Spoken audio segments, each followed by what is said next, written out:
So it's an official welcome, everyone. It is really great to see so many familiar faces and meet those of you I haven't met. I'm Mary Rasenberger. I'm CEO of the Authors Guild and the Authors Guild Foundation. And I want to thank you for joining the Authors Guild Foundation's first Speaking Volumes event of 2021. As you know, Richard Ford and Vanessa Friedman are going to discuss Richard's new book, Dress Codes, the dress codes, the laws of how fashion made history. And then we're going to have time for some informal Q&A, which we like to do on these Speaking Volumes event. They're small, they're intimate, and it's nice to get, some conversation going. Here's the book. For those of you who don't have it, it is fabulous. I'm in the middle of reading it right now, and it is really, really interesting. Yeah, I want to thank Diana Rockefeller for packing the house tonight and welcome all the MDI contingent. Thank you for joining us. Also for those who haven't met Lynn Bolger yet, she's the new executive director of the Authors Guild Foundation. Brand new. She came to us from College of the Atlantic. So many of you from MDI know her, and we are so delighted to have her with us at the Authors Guild Foundation. So I can't see everybody anymore, but maybe, Lynn, if you could just wave so everyone knows who you are, they can see your name. Great. And I also just want to mention a couple of our board members who are here tonight. Laura Peterson, if you could wave, Laura. She's the president of the Authors Guild Foundation. I think Roxana Robinson is with us, is she? Can't see her. She's the president of the Authors Guild, a past president of the Authors Guild, sorry, and a board member, and will be joining us. And Wendy Strothman, of course, who is also Richard's agent. And I think I saw Catherine Neville, who's another board member. I'm here. Hi. Oh, good. Hi, Catherine. So many of you are familiar with the Authors Guild Foundation and our work, but for those of you who are not, it is the charitable and educational arm of the Authors Guild. The foundation educates, supports, and protects American writers to ensure that a rich, diverse body of literature can flourish. And we do this because we believe that an abundance of free literary expression from voices representing all Americans with our many rich cultures and experiences is essential to our democracy, and that literary abundance can only be achieved by protecting authors' constitutional moral rights to benefit from their work. So that's what we do. And our work is more important than ever, as authors' incomes have declined by 42% in just the last decade or so. And every time there's a new shift in the industry, new technology, authors end up getting squeezed. And we are there to fight that squeeze, and we are fighting on all fronts right now. We provide resources, education, free legal support to tens of thousands of authors across the country, and we fight tirelessly to protect free speech, defend authors' rights, and ensure fair compensation through our advocacy and our lobbying. Our work is made possible by thousands of supporters, including many of those who are with us tonight. So I want to extend our most sincere gratitude for your commitment to our work. So thank you. And now I would like to introduce our distinguished panelists. Richard Thompson Ford is professor of law at Stanford Law School. He writes about law, social and cultural issues, and race relations. He's written for the New York Times, the Washington Post, the San Francisco Chronicle, CNN, and Slate. And he is the author of New York Times notable books, The Race Card and Rights Gone Wrong, How Law Corrupts the Struggle for Equality. He's a member of the American Law Institute, and he serves on the board of the Authors Guild Foundation. Vanessa Friedman is a fashion director and chief fashion critic for the New York Times and the International New York Times. And from 2003 to 2014, before coming to the Times, Vanessa was inaugural fashion editor of the Financial Times. Prior to that, she was the fashion features director for InStyle UK. She's contributed to Vogue, The New Yorker, Vanity Fair, and Entertainment Weekly. And Vanessa is also an author of Emilio Pucci. It's a book published by Taschen. and she is an honorary professor at Glasgow Caledonian University. So we are very fortunate to have Vanessa here with us tonight. And I'm particularly excited since I'm in the middle of reading the book and had no idea that in addition to so many norms, there have been so many laws around dress codes. So in honor of tonight, I wore my power suit, as I was showing Richard beforehand, my power pantsuit to show you, because when the pantsuits came back in fashion last year, we haven't had much chance for fashion this year, but when I started practicing law in the late 80s, we had a uniform, and that was a very conservative, pale, bland color dress skirt suit with a collared shirt, pantyhose, and pumps. And when we were allowed to wear pantsuits in the early 90s, I was ecstatic. No more pantyhose. So I'm glad they came back in fashion last year. Anyway, we'll hear a lot about all kinds of dress codes tonight. So let me turn it over to Richard and Vanessa. I just want to say first, thank you, Mary, so much for asking me to come and talk to Rich about this book, because you probably don't know, but he has been one of my favorite sources for a couple of years now. I discovered him when I opened the paper one day and found this op-ed about the length of President Trump's tie, which set like every single one of my bells ringing. I thought, who is this man? I have to talk to him. And so I was particularly thrilled about this book, because anything that it contains both John Paul Stevens, Elena Kagan, and meditations on leggings is, to me, like perfection. But to start, Rich, I wanted to ask you about the fact that, okay, I know you write in the book about being a candidate for GQ's Best Dressed Regular Man of 2009, which is very impressive. But still, like, really, how does a Stanford law professor end up writing a book about fashion? Yes, and thanks so much for Mary, for organizing this event, and Vanessa for agreeing to talk to me. I followed your columns for so many years. It's a real treat to get to talk to you about this tonight. So how did I get interested in a book about fashion? There are two reasons. One's personal and one's professional.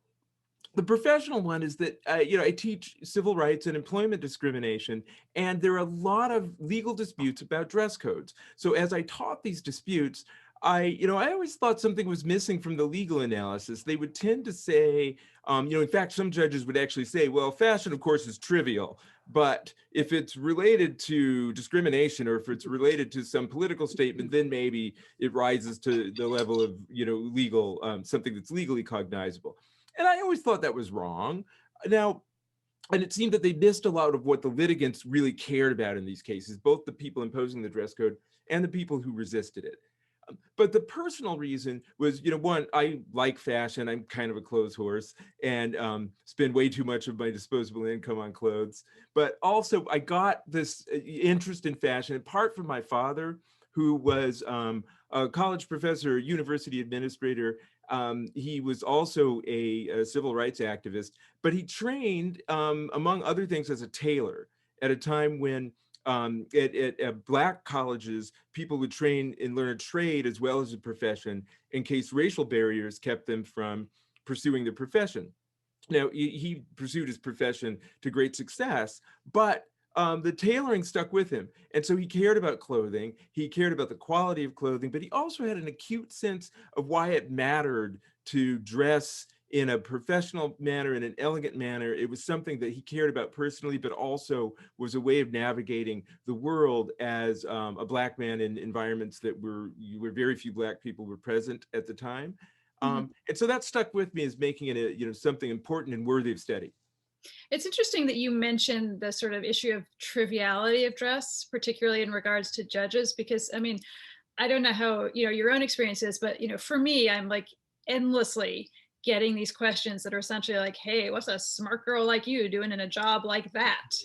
Why do you think that people are so quick to dismiss fashion as a subject to talk about and think about? And yeah, I think there are two reasons. One, historically, and this is something I talk a lot about in the book, we've developed an idea, starting sometime in the late 1700s, that serious men don't care about fashion. The serious man is well dressed, but that's all. And so a lot of the ways that fashion expressed itself were officially speaking rejected, although men are still obsessed with fashion. They're just obsessed with it in a different way. But there's that idea that if you're a person of serious mind, you don't care about something superficial and frivolous. I also think there's a strong misogynistic character to it, frankly, that because fashion became associated with women in a society that's misogynistic, that was a reason for serious men to reject it. You have a fantastic term for that in your book, right? The great male renunciation. Yes, yes. So there, a men's dress reformer in the 1920s coined this term, the great masculine renunciation, and he was talking about this time in the late 1700s when men started to reject adornment. Before that, a symbol of status and power for men and women would be jewels, brocades, sumptuous fabrics.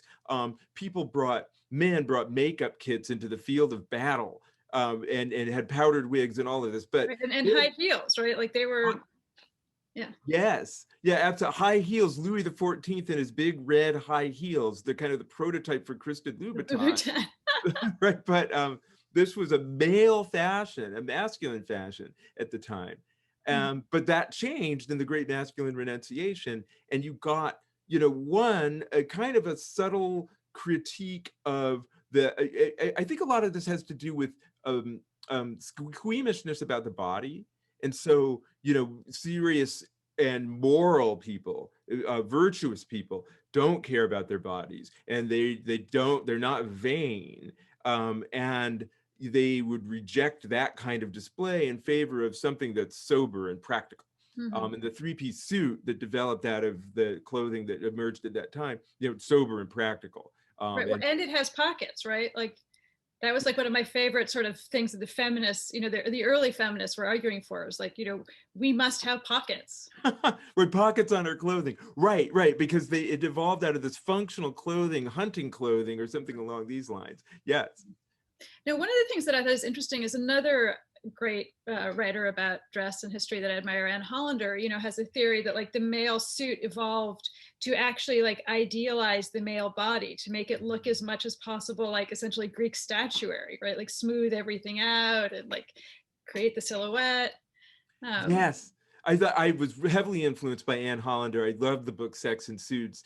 And yes, this kind of neoclassical moment in which it's really striking that for men, the neoclassical influence took the form of creating a garment that mimics the body, the physical form, not what people wore in the ancient world, but the shape or the silhouette. And for women, it took the form of, actually mimicking the clothing. So it had this kind of anachronistic, whimsical character to it, that the male clothing looked, modern and sensible. I love, one of my favorite points in the book is the story you tell about the Solicitor General. The dress code of the U.S. Solicitor, of the American Solicitor General, and the fact that it's supposed to be morning coats. Morning coat, right. And what happens when, when a woman when Elena Kagan became Solicitor General, and people were like, well, she must wear the woman's equivalent of the morning coat, but the woman's equivalent of the morning coat is actually the ball gown. Right, which is like, yeah, duh. Right. It really shows the way that this masculine renunciation, which became the uniform of power in our society, was exclusively masculine. So there's no feminine version of it. And what's poor Elena Kagan going to do? Now, if anyone's met Elena Kagan, no one would say poor Elena Kagan. Elena Kagan is an extremely formidable woman, and she was going to figure this out. But there was all that speculation around, well, will she wear the morning suit but have it made, woman's cut? Will she wear a skirt along with the morning suit? There was no good answer to this question, because anything she wore would look a little bit strange or a little bit off, or like she was trying too hard. It's interesting the points you make about kind of, fashion being associated with women, and sort of not the sort of substance of male power structure, because I think you really see that still kind of coming into play with politics right now, right? With women, increasingly in politics. And this question of, are you allowed to talk about what a female candidate is wearing? Do you talk about what a male candidate is wearing? How are people using, this essentially, visual tool to communicate and manipulate everyone's perceptions? Like, what's okay? And the emotions around these questions run so high. Yes, yes, it's really true, because on the one hand, of course, it's completely sensible to talk about it. As we've just been saying, fashion's important. And of course, politicians think about it and craft a personal image, and that's something that's a legitimate topic of conversation.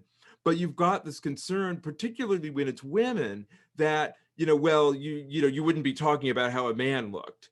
You're judging women based on how their appearance, and that, of course, does have a long history, and it has been quite problematic. But we do have that idea that the men aren't really thinking about fashion, when actually they are, of course, and they're spending a lot of time crafting a personal image, even if it's the image of not caring about fashion. Right, right. Do you have what did your colleagues say to you when you said you were doing this book? Well, at first some of them said, well, what is there to say about that?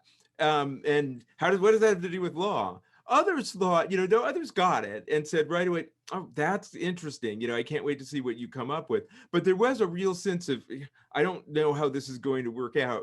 And I don't know where you can go with it. And yeah, so there's a sense in the academy in particular that, the life of the mind is completely separate from the life of the body. And therefore, thinking about something that you put on your body, that's not what we do. Yeah, although I do think thanks to academics like you and to this sort of general pop culturalization of fashion, and the question of dress, if you want to, sort of make it a broader discussion, certainly universities are much more akin to grapple with these issues than they were. I mean, like when I was in school, there was no discussion of fashion. There were no fashion clubs. There were no classes about, the history of dress. There was it didn't play a part in the political majors. I mean, really nothing. And it was a subject people wouldn't touch. And I feel like now that's shifting a little bit. Oh yeah, I think that's right. And I should say the younger, hipper colleagues were the ones that got the project right away, for the most part. But also people who were tied into cultural history, sociology. They're like, oh yeah, that's an interesting topic. But I think that's right, that you're seeing a lot more serious scholarly attention paid to fashion these days than you used to. Mm-hmm. And I mean, what do you hope the book achieves in terms of changing people's minds about the topic? Oh, lots of things. Well, I hope that, I hope it convinces my colleagues who weren't convinced, first of all, but, more broadly, I hope it gets people to see that we need to take fashion and self-presentation and our relationship to the way we adorn and present our bodies seriously as a social issue, as a question that deserves attention. And if we did that, that it wouldn't necessarily lead to more judgment, because I think that's the fear, right? I mean, that's what you were, talking about. Well, why are we going to talk about what she's wearing? That we're just going to get more relentless judgment and beat people down. But that instead it would lead us to make better judgments, because in any field of aesthetic endeavor, sophisticated people have broad and capacious and inclusive standards of beauty. But when it comes to what people often typically think about physical beauty in the body, their ideas are quite narrow because they haven't been trained and they haven't thought about it sufficiently. So I'd like to see us have, better judgments with respect to fashion and personal appearance generally. I mean, I also tend to feel that the more we talk about anything, the more fluent we become with it, the less kind of freighted it becomes as a topic. That if female politicians, for example, would actually engage with questions about what they wear, answer them, move on, talk about something else, it would become much less of a big deal. But as soon as you become defensive or try and shut something down, you essentially weaponize it, and people get much more interested. And they're like, oh, why are they reacting like this? Wow. And so I think all, books like this that really do make it a a topic of conversation, at the forefront of people's minds will go a long way to helping, make that part of how we think about things. Yeah, that's a great observation. It's a little, if you talked about what somebody ate for dinner, it wouldn't be, oh my goodness, we've turned, but, and clothing is much like that. And you could say, this person has good taste in food and that person doesn't, but it's okay. It's not a moral judgment. It's just an observation, like among any other things. So being immersed in this subject, has it made you think differently about your own clothes and what you wear?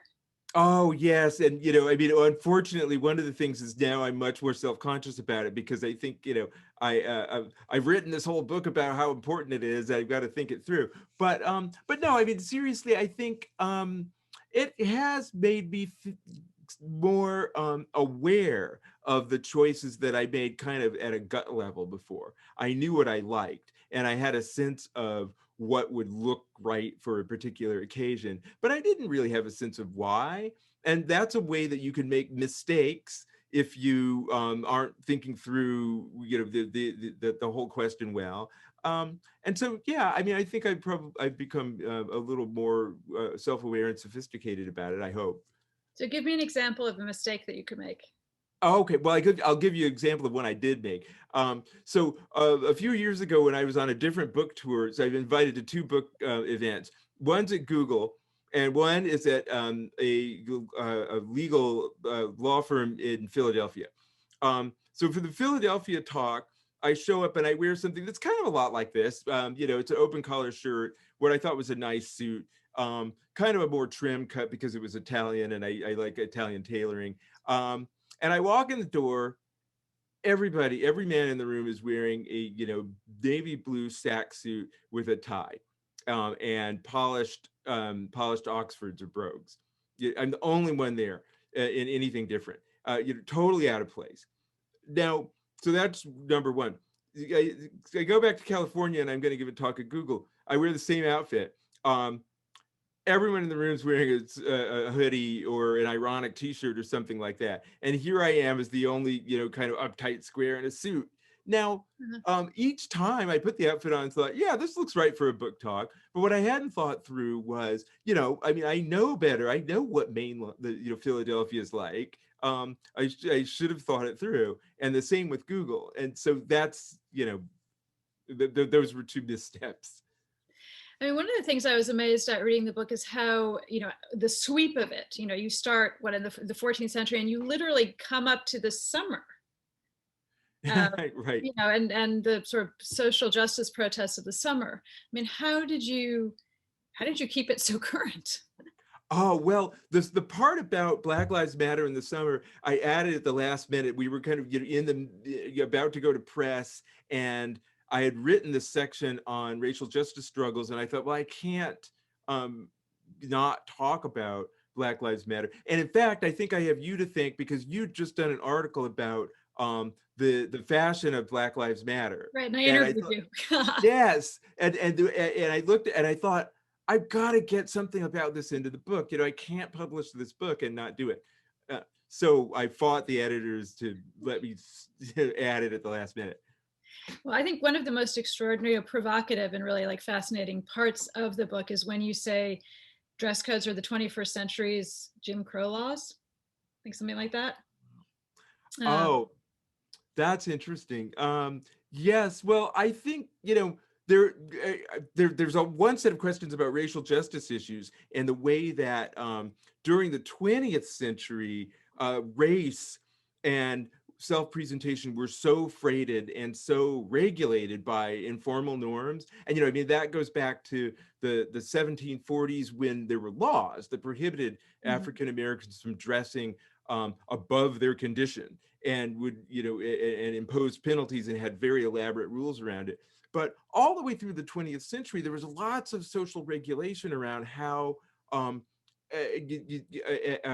African Americans could dress, where the well-dressed Black person was seen as a threat, a challenge to white supremacy. And so those dress codes had profound racial effects. Mm-hmm. And do you see that still playing out today in some ways or not? I do see it playing out in some ways today. Now, there are a couple of examples. dress codes, one thing I talk about toward the end of the book are dress codes that regulate hairstyles and prohibit the hairstyles that are often worn by African American women.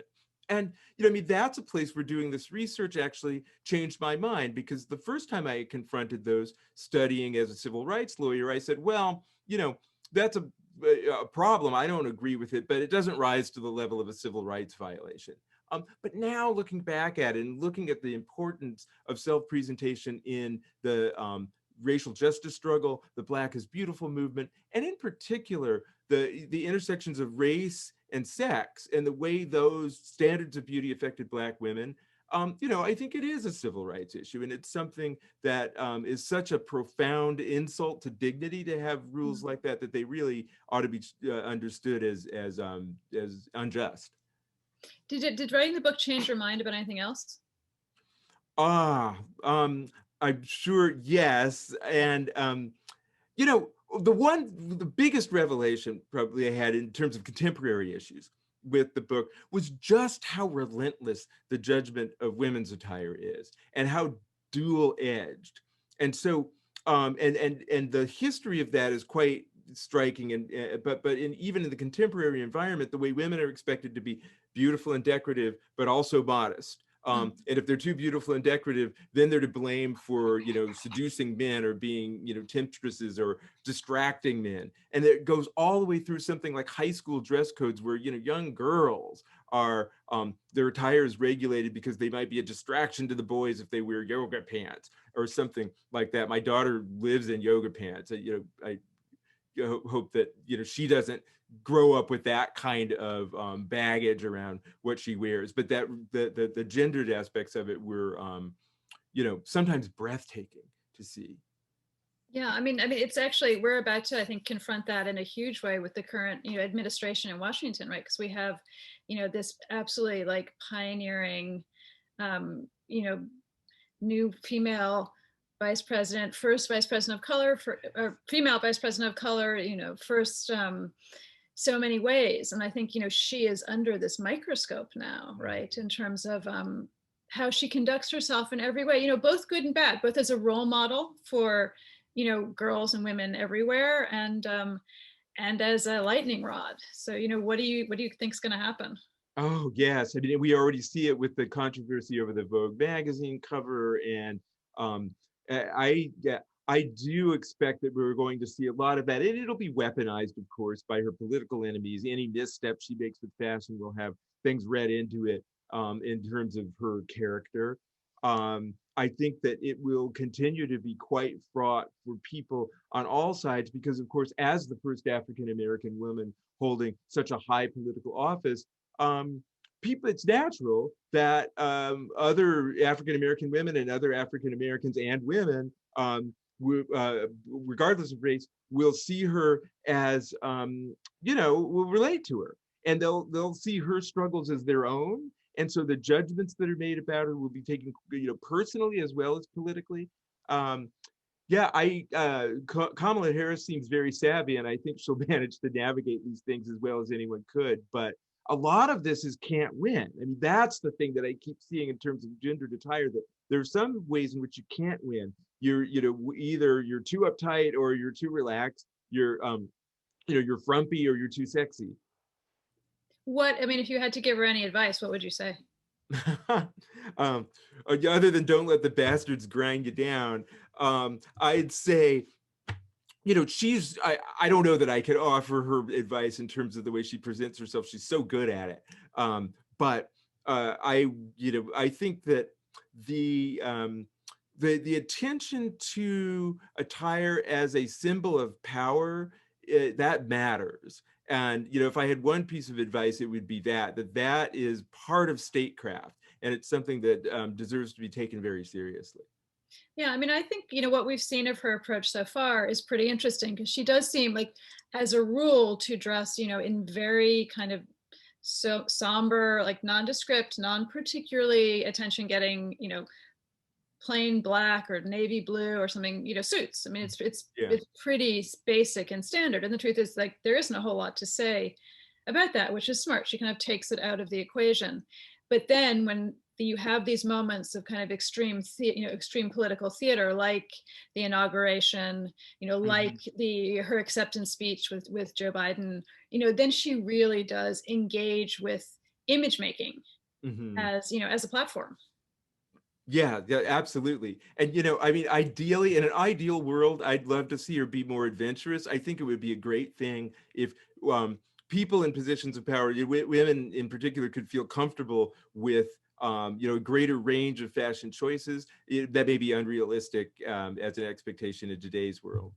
I felt the same way. I mean, I was really excited when Michelle Obama finally broke out of that like endless pastel skirt suit, first lady uniform, and was like, I'm going to wear dresses. I'm going to wear sort of patterned, interesting dresses. I'm going to take some fashion risks. And, it was really liberating, I think, for a whole host of, women, politicians, everything. Yeah, absolutely. And now she's a fashion icon and a style icon. And doing that, over time will, as you suggest, it'll make it less freighted so that you could make that personal statement. And unavoidably, it's also a political statement, but without all of the baggage that typically comes from it. Yeah. All right. So talking about politicians, let's just go to the man who first brought us together. The former President Trump. What did you think of his image making and how he used dress?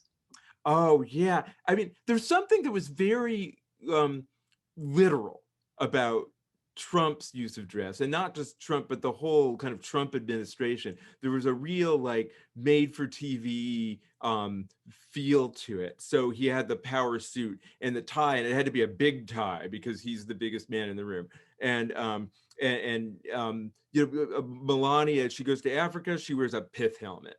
So there was this kind of not especially sophisticated, but very literal sense in which they paid attention to it. They cared. Trump famously cared that people, a general, he needs to look like a general. But to someone who's more interested in the subtleties of fashion, I suppose it's a little disappointing. So of all the figures that you studied for the book, which of the ones, do you think were the most kind of effective at using dress to, achieve their ends, whatever those were? I think the Black Panthers were extremely successful at achieving what they wanted to achieve through their dress, that they were very savvy about it. The Black Panthers had a minister of culture. They had a real agenda with respect to changing the aesthetic norms in order to make them more suitable to African Americans. And they were also, their goal was to set themselves off from the civil rights movement of the past, and they did that very effectively. So they were, and they're kind of style icons in terms of just the effectiveness of how they did what they did. At the same time, I think the civil rights movement of the early 1960s with the Sunday best attire was also an astoundingly successful use of style and fashion in self-presentation in pursuit of a political goal. And I think they often don't get enough credit because in today's environment, people tend to dismiss this as the politics of respectability. They're just putting on a suit and tie in order to kind of, suck up to the white man or to the power structure. But I don't think that's what they were doing at all. I think they were insisting on personal dignity and using the symbols that brought dignity and respect in our society and saying, we own these. These are our symbols. And we have as much right to dress this way as anyone else. And so it was a powerful statement there too. So those are two examples. The flappers are a third one. I love the flappers, and it was just fascinating the way that dress reform, movements for dress reform among women had been around for about 100 years before the flappers came around, but they were failures. Amelia Bloomer made a noble attempt to reform women's fashion, and this was true on both sides of the Atlantic. But in both instances, the women's dress reform movements ended in failure. They were ridiculed, they were beaten back. But the flappers were successful because they turned it into fashion, really fashion, not the political manifesto first and then reform the clothes, but make the clothes fashionable, chic, sexy. And that was a movement that all women wanted to join, even if they weren't thinking about the politics. Yeah, I often feel like sort of changes in dress and the meaning of changes in dress kind of creep up on people. And in fact, that's one of the things that's great about fashion is that precisely because people don't take it that seriously, it can actually be very subversive and very effective as a tool in that, in that context. Yes, yeah, it's really true because the you can say things through fashion that you can't say directly, and the subtleties and allow you to, um, I mean, subversion seems to be a big theme of a lot of the uses of fashion. That you'll have something that has a particular symbolic meaning, but it can be repurposed in some new way that's actually quite challenging. And in a sense, everyone understands it. The zoot suit was an example of this, where everyone sort of got the idea that this was a real challenge, like kind of thumbing the nose to the power structure, but you couldn't quite say why. After all, it's just a suit, except it's a big, baggy, flamboyant suit. But exactly that. Well, speaking of the zoot suit, do you think we're nearing the end of the suit? Is that kind of era of the great masculine renunciation about to be renounced? Like, Yes, a good question. I hope not, because I like suits, but you do see the dominance of the suit is definitely over. The for so many generations, it's the default professional uniform, and everyone from the CEO and the head of state to the file clerk to the bank teller wears a suit. And now, um, CEOs wear gray t-shirts or hoodies. Um, the bankers are wearing the Midtown uniform, which is a Patagonia fleece and a button-down collared shirt. So yes, in a way, the Midtown uniform is just a repurposed suit. It's a new version of the suit, but the old suit seems to be under some attack. And yet, I've got some hope that its resilience will allow it to keep coming back in new forms. do you think, I mean, this current, year really that we've all just experienced, of lockdown, of essentially being, isolated in our homes, what's that going to mean to the history of dress when you start looking back on it? Oh, it's such an interesting question.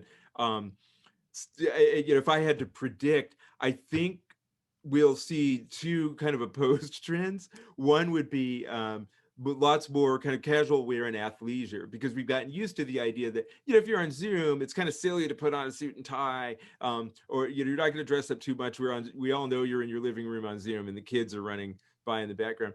But so you've gotten this kind of high status athleisure, with more refined sweatpants, or more, but it's designed to communicate a little bit of polish and status, but still be relaxed. And I could easily see that traveling into, the workplace and into other interactions. But don't you think a lot of people really can't wait to go out and get dressed again? We've been on Zoom all this time. And so I could imagine an opposite trend, which is, more sharp tailoring, more, extravagant ball gowns, more really chic clothing, as people say, finally, I can come out of my living room and see people face to face. That's how I feel. Yes, Like, me I too. cannot wait to put on a dress again. What about masks? Where does that fit in the whole kind of, issue of dress? Because dress codes are also about the social contract, right? And, Yeah. and that whole idea, and masks are very much embedded in the current social contract. Yes, it's so interesting that the mask can, now, something that is the ultimate practical garment. It's an obvious function, has become a symbol, a political symbol. So, wearing a mask either means I'm socially responsible and looking out for my neighbors, or it means I'm a dupe of the liberal media, and and I'm not thinking for myself. And so that symbolism. The other thing that's so fascinating about the mask is that they're now all, well, not all, but many of them are fashionable, that people have found ways to put something on the mask. I just saw one from the Public Theater, and I really want a Public Theater mask now. But, or there are things like this that have, a pattern of some kind that's going to match my suit. So that kind of new fashion mask has become a big thing as well. Well, I mean, one of the core principles, I guess, of the book really is that fashion is a means of individual expression, right? Which is why it's part of civil liberties, and it's part of how we, exert our identity in the world. And masks are kind of key to that now, right? Because if you've covered your face, like, you don't see an expression, you need like that kind of communication device. Yes, right. No, that's a really great point, because one thing I argue about fashion is that it's not just that people express themselves, but they're kind of constructing themselves. It's a way of constructing a different sense of the individual identity and, entering the social domain in a way that expresses something that you can, retailer, that you can control. And but it's true that obscuring the face just obscures so much of your personality, and so you get to put it back in a little way with the mask. I love that. All right, so I have one last question for you before I hand this back to Mary and let everyone else grill you with many more questions. If you had to make a kind of prediction about where dress codes are going in the future, in like every meaning of that term, because you use it in a very multi-layered sense. There's dress codes that are actually like legal codes. There are dress codes that are, imposed on us by our workplace that are kind of unofficial legal codes or employment codes, and then there are the dress codes that we adopt for ourselves. Where are all these three things going? Oh, wow. That's that's a great question and a big one. So I think we're going to continue to see some of the workplace, the legal dress codes, particularly in things like schools. The trend seems to have been, surprisingly, that there are more strict dress codes than before. So there's some version of that continuing. I hope that they'll be less gendered, and that's less a prediction than my own personal hope. But I hope that they'll be less gendered and less, kind of regulatory on women and girls.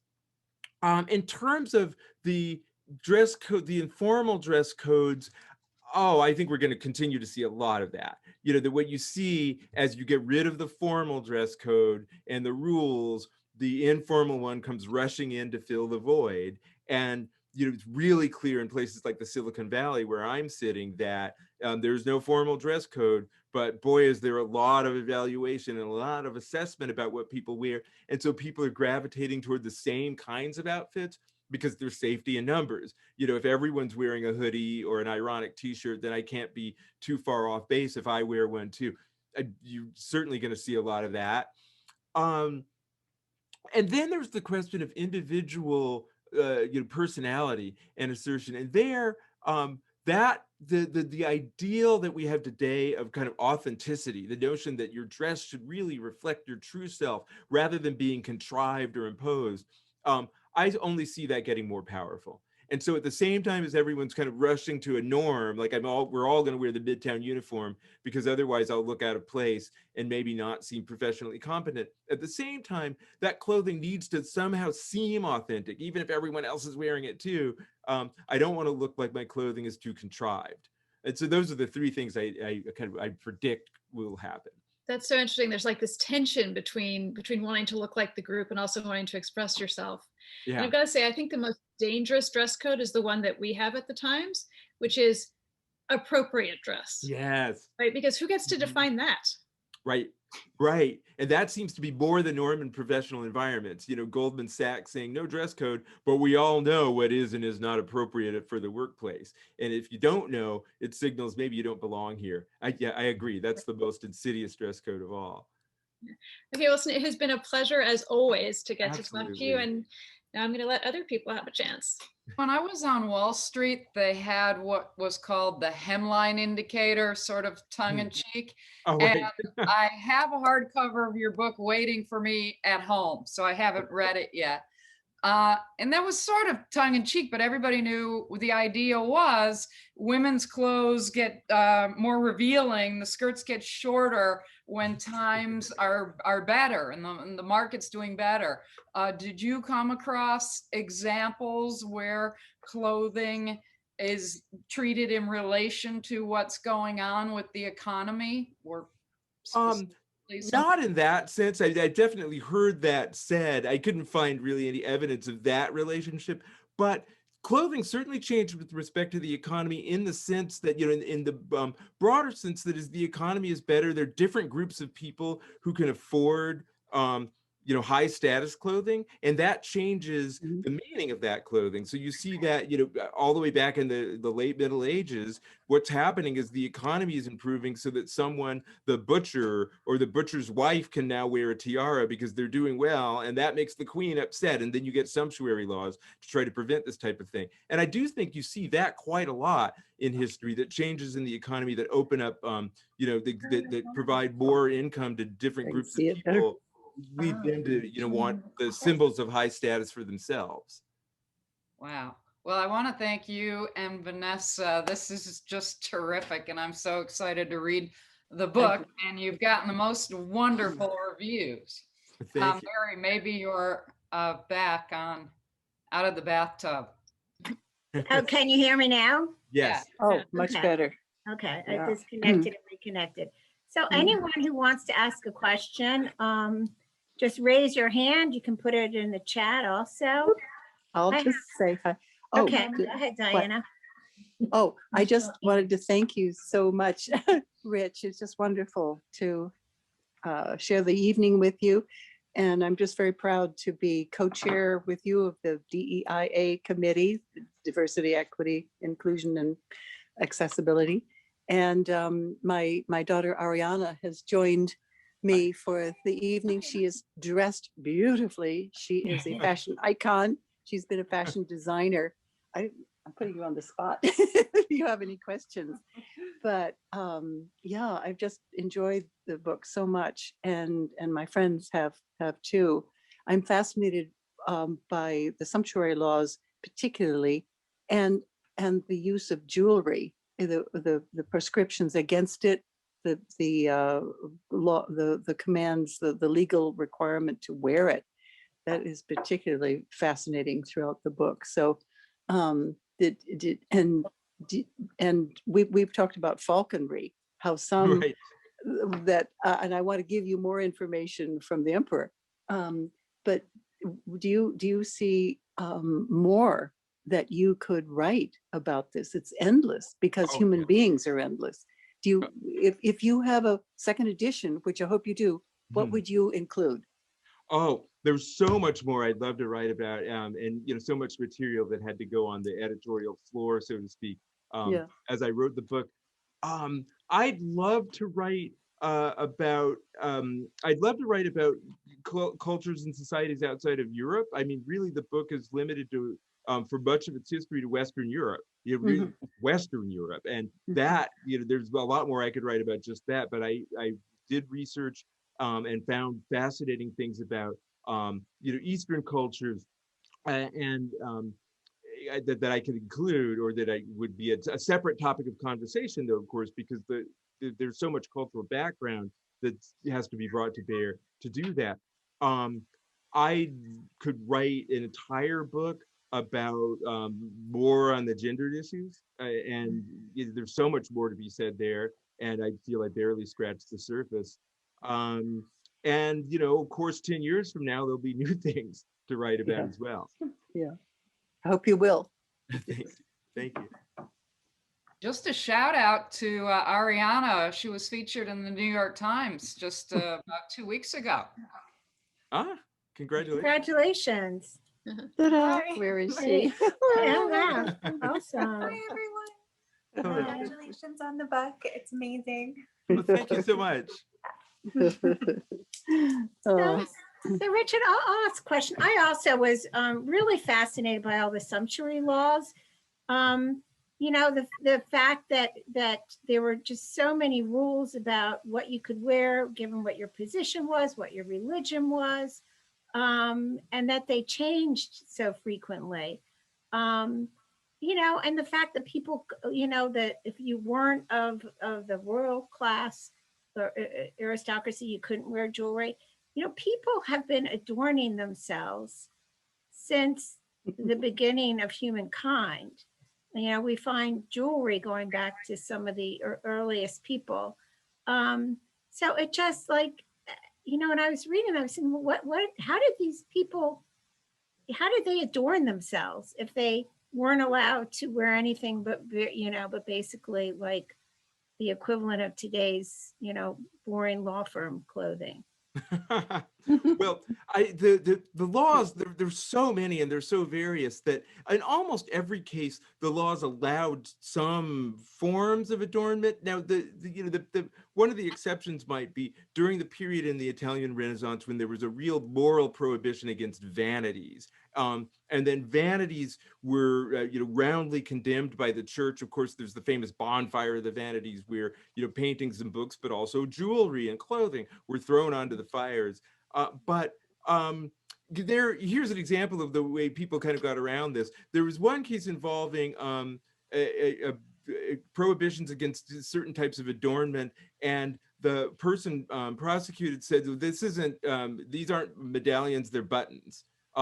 So, we turn them into something functional. I have to have buttons to keep my clothing together, so it's okay, even though, they're covered in jewels or something like that. So there was always that type of thing, but they kept changing because the fashions kept changing. And so, the lawmakers had to kind of keep up with the latest fashion.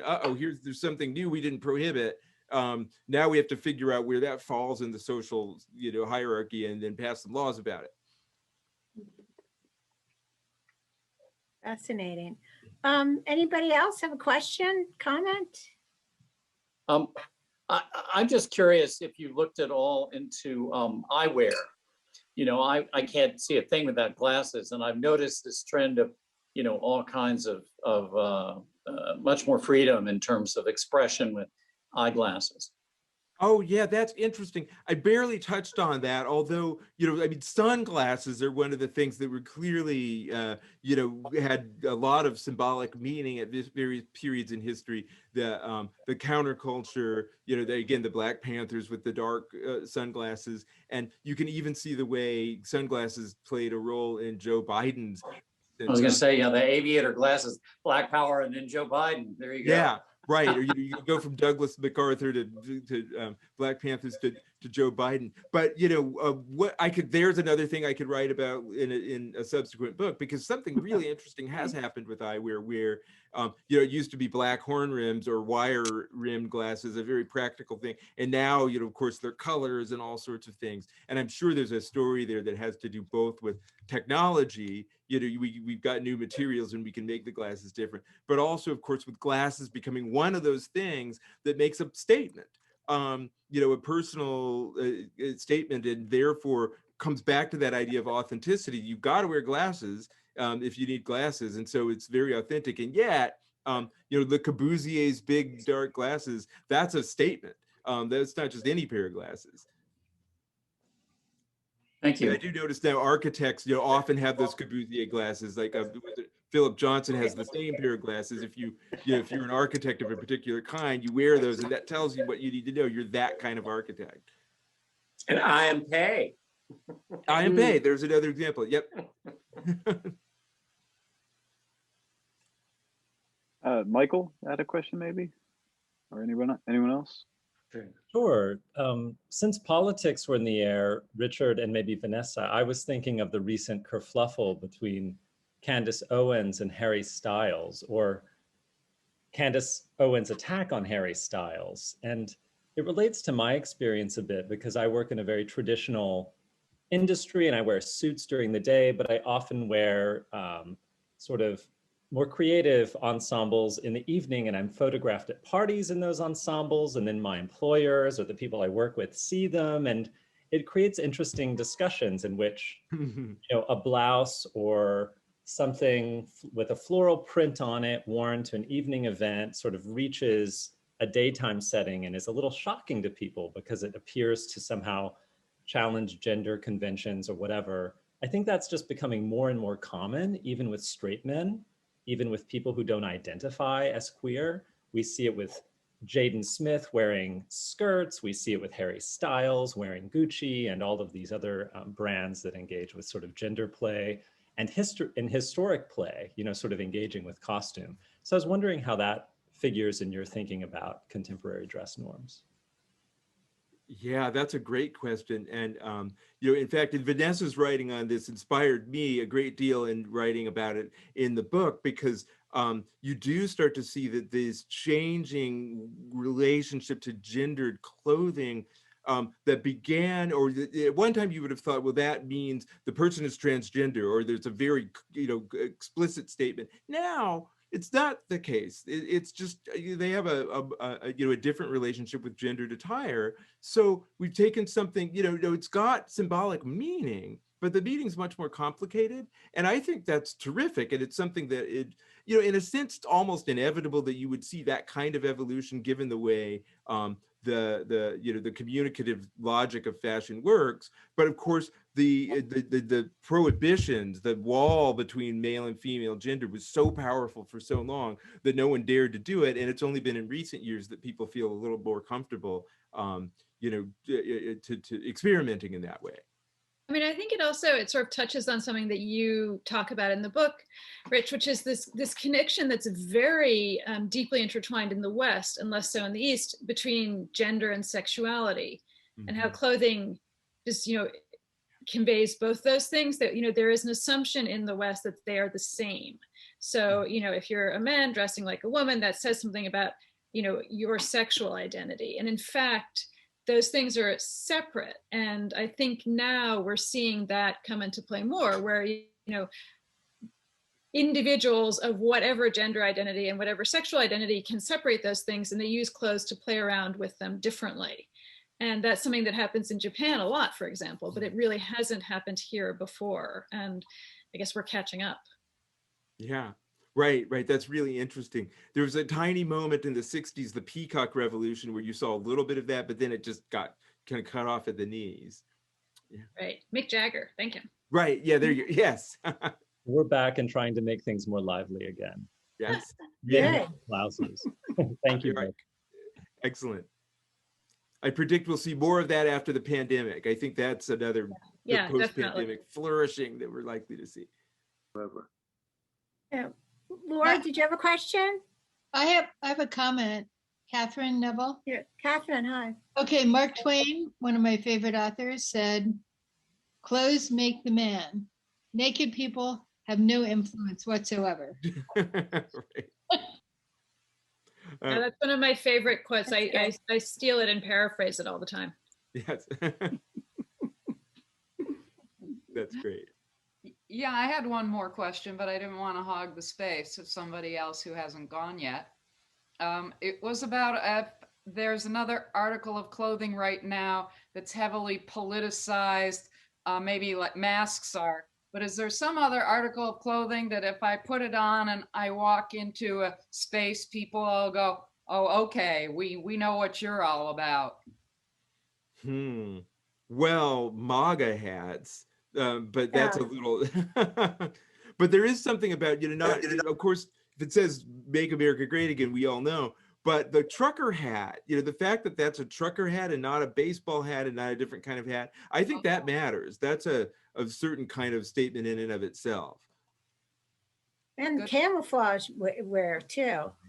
I was in Washington right before the riots, and there were guys in pickup trucks with camouflage clothing on, and like you need to stay away from them.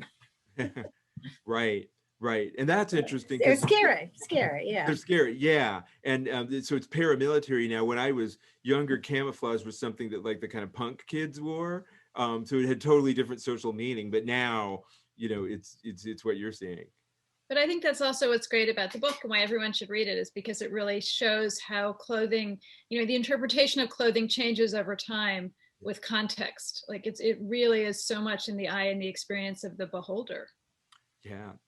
Now they have camouflage onesies for a baby gift. You can get a camouflage onesie. Really? And the tech next to me sells camouflage dog coats. Oh, wow. Okay. Little ones for Chihuahua. It's fascinating. I have one question for both of you, if you don't mind. It's something I've always wondered is why do we change so quickly our ideas of what we think looks good and appropriate? And it happens pretty quickly. Like how does that culturally happen? And it's, it happens to all of us. In one decade, we'll think, mini skirts are fine. And in the next decade, we don't. do you guys have any, like, how do we as a, as a sort of culture so quickly move our ideas of what's okay to wear or not? And it does feel like just in the last maybe 10 years that that's loosening up a little bit, that there's a little more of anything goes. Yeah, that's interesting. I mean, there's a long historical arc which involves, changing social ideals and borrowing from, the way old styles get recycled and have new meaning. I think there's also a sense in which people get bored with the old and want something different. But I also think that there's a way in which there's some relationship to the body.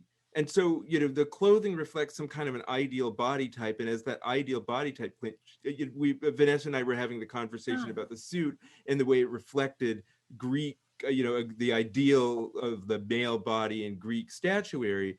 And, that's a moment where you can really identify it.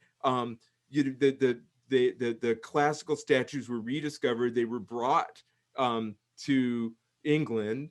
And that became, that started a neoclassical movement in which that body type was seen as an ideal in a way that it hadn't been before. But that's just one example. Each one's going to have its own specific context, I think. Yeah, I mean, I would just say, to me, fashion, the way you define fashion is as a expression of social, political, culture, and cultural identity at a specific moment in time. Style is an expression of identity over time. But because fashion is really rooted in time, and the way we express our identity changes pretty quickly over time, like the fashion changes to reflect that. So that's why you suddenly see something and you're like, oh my God, that is exactly who I want to be now. I want to go out and buy it. Right. That is that remarkable phenomenon where it's not arbitrary, because you could see it and you go, oh no, that's it. Yeah, and that's why, fashion is a great business, because when a designer gets it right, they are giving you the thing that you didn't know you needed to define yourself. Yeah, that's great. Yeah, I'm looking through the book. There's some great photos in the book, by the way, illustrations for those who haven't gotten it yet. But yeah, there's this whole notion of the hourglass figure. I mean, I guess we can sort of all understand where that comes from, but for so many years women constrain themselves in these corsets, I want to, there's a picture. Oh yeah, I don't know if you can really see this woman who has absolutely no waist. It's like not even, doesn't even look real. Camille Clifford's. Yeah, and right, a famous film star in the late 1800s. I mean, do you have anything? Did you find out anything interesting about the sort of, other than of course it constrained women? Yeah, I mean, a lot. So there, that evolution in ideal female body types. First you have the idea that the woman's body needed to be draped below the waist, and that had been true for centuries. So you wouldn't see the woman's legs, and to see the woman's legs would have been a giant scandal. Women wearing pants were just quite scandalous. Then the corset was understood to be both a matter of health. But a lot of this just had to do with anxiety around female bodies and female sexuality in various ways. And there was this kind of movement back and forth. It seemed sometimes people were obsessed with the female breast, other times they were flattened and the obsession moved somewhere else. Sometimes you wanted the hourglass and other times it was, athletic and slim, but always reflecting some ideal that had to do with male fantasies and male anxieties around females and female bodies and female sexuality. Yeah, it's so interesting. I would love to spend the entire evening talking to you guys. It is really just a wonderful, fascinating book, but I think we should wrap up. It's after 8 o'clock. So I want to really thank both Richard and Vanessa so much.